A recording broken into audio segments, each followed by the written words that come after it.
今日はため息、咳、くしゃみ、人の声由来の効果音のメタタグを解説するよ。スノはメタタグで効果音を出せるけど、成功率がかなり低くなる場合が多い。最初に効果音系メタタグに共通する性質を私の経験則で簡単に解説してみるね。効果音メタタグを入れた時の反応は基本的に下表の1から4のいずれかになる。1は例えばシャウトって入れた時にシャウトって歌っちゃう失敗のこと。スノがメタタグの内容を理解できず歌詞として認識しちゃったわけだね。この1の失敗が起きやすいメタタグは成功率が低く実用的ではない場合が多い。逆に3の別の効果音が鳴ってしまう失敗、これは工夫すると成功率が伸びやすい。スノがメタタグを認識して反応したけど効果が間違ってしまっただけだからね。正しい効果が出るように調整すればいい。詳しくはこの後個別に解説していくよ。それじゃ本題に入るよ。最初に解説するのはため息の効果音。人の声の効果音はメタタグだけではなく擬音を歌詞として入力する方法もあるよ。ため息の場合はメタタグの際、擬音のフューのどちらも優秀な効果がある。メタタグと比較して擬音は無視されにくい。擬音は無反応になりにくいのが長所だよ。逆に擬音を読み上げたような音になって本来のため息とは少し違う音になりやすい。メタタグの長所、短所は擬音と反対だね。リアルだけど無反応になりやすい。それじゃこの2種類のため息の効果音、まずはそれぞれの失敗例を聞いてみてね。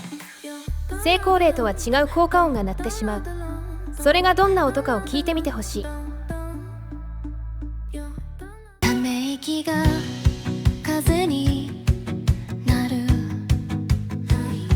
街の中に紛れて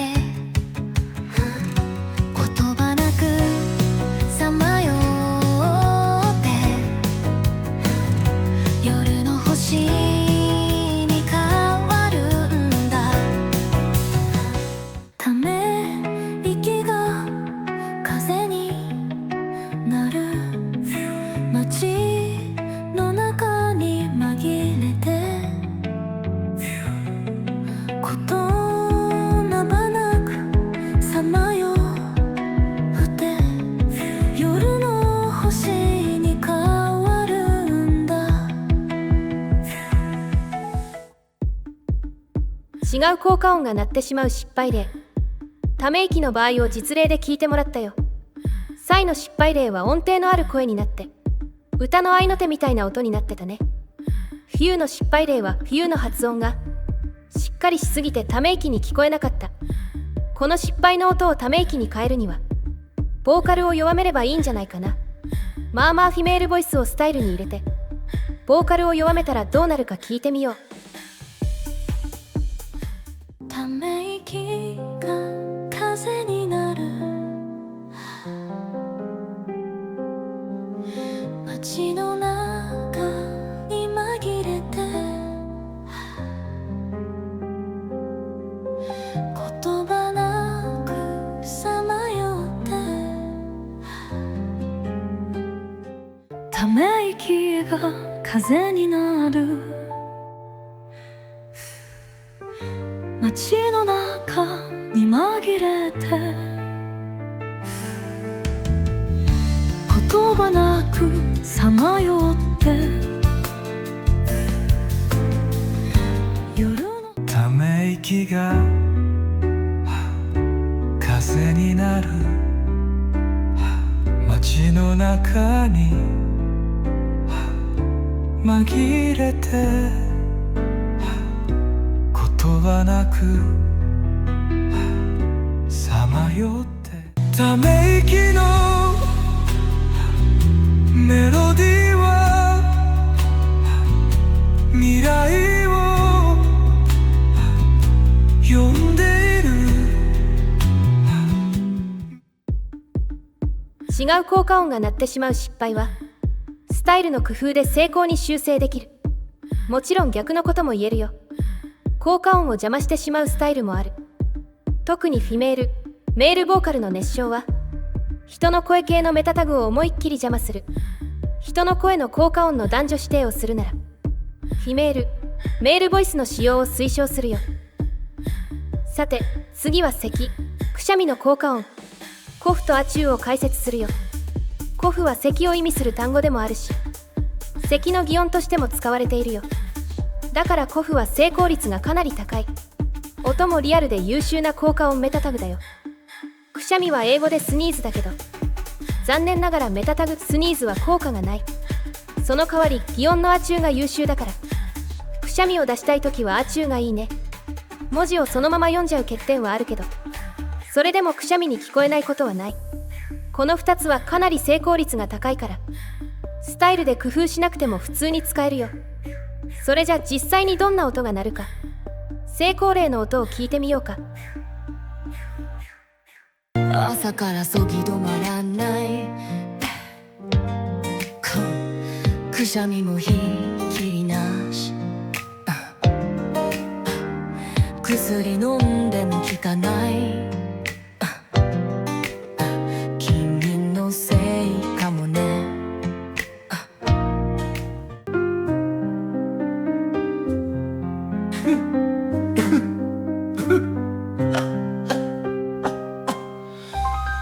朝から好き止まらないくしゃみもひっきりなし朝から咳止まらない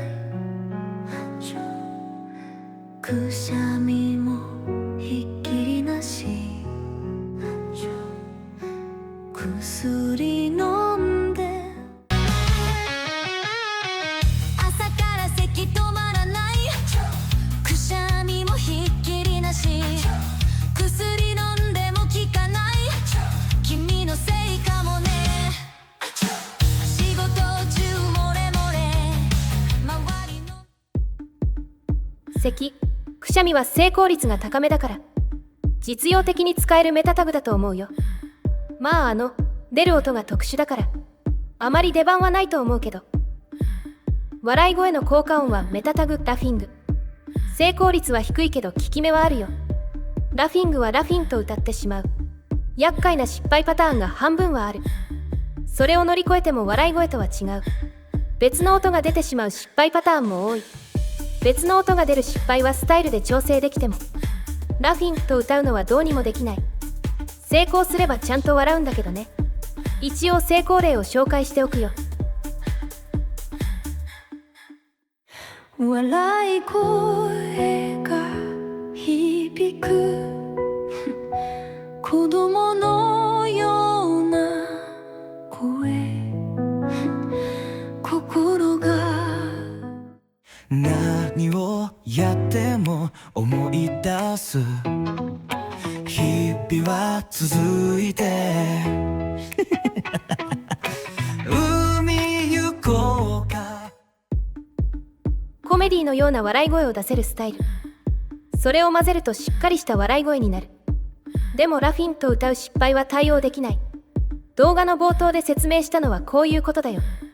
笑い声は魅力的な効果音だと思うけど、ちょっと実用レベルの成功率ではないかな。まあそうは言っても2割は成功するから、どうしても使いたいなら挑戦してもいいと思う。舌打ちの効果音は擬音チェスクの成功率が高い。でも音がかなり微妙なんだよね。まあこれは好みの問題かもしれないから、音については実例を聞いてもらおうかな。して打ちだらけの人生何が間違いかな微笑みも忘れたよそれ白土だらけの人生何が間違いかなこんな感じの音を出したいのであれば、チェスクは実用レベルで使えるとは思う。音さえ出ればスタイルで調整できるから、良い音が出るよう工夫してみるといいね。人の声の効果音を解説してきたけど、再現性があるのはこのくらいだったよ。あとは効果があるかもしれない程度のメタタグを参考程度に紹介しておくね。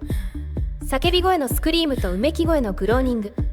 この2つは違う音が出る失敗が多い。私は1回もそれっぽい音は出せなかった。だから成功の音があるのかもわからない。ただ違う音は鳴ってるわけだから、スタイルの工夫でうまくいくかもしれないね。キスの音のメタタグ、スムーチ。これはほとんどスムーチと歌うだけ。でも運よく1回だけ成功例が出たよ。せっかくだから記念に紹介しておくね。叫び声がこだまする、影が揺れて流れる、心の叫びが。音のリアルさがすごかったから、成功率が低くても実用的と思ったけど、100回以上やって成功例はこの1回だけ。これじゃさすがに使い物にならないよね。効果が出にくいスタイルはペルソナを使って発動を安定させるテクニックがあるけど、成功したメタタグの曲をペルソナにしても残念だけど成功率は上がらなかったよ。ということで今回は人の声の効果音を思いつく限り全部紹介してみたよ。さすがにかなり長い動画になったね。でも効果音メタタグってまだまだあるんだ。全部紹介するまで何ヶ月かかるかな。まあ全部やるつもりではあるよ。それじゃまたね。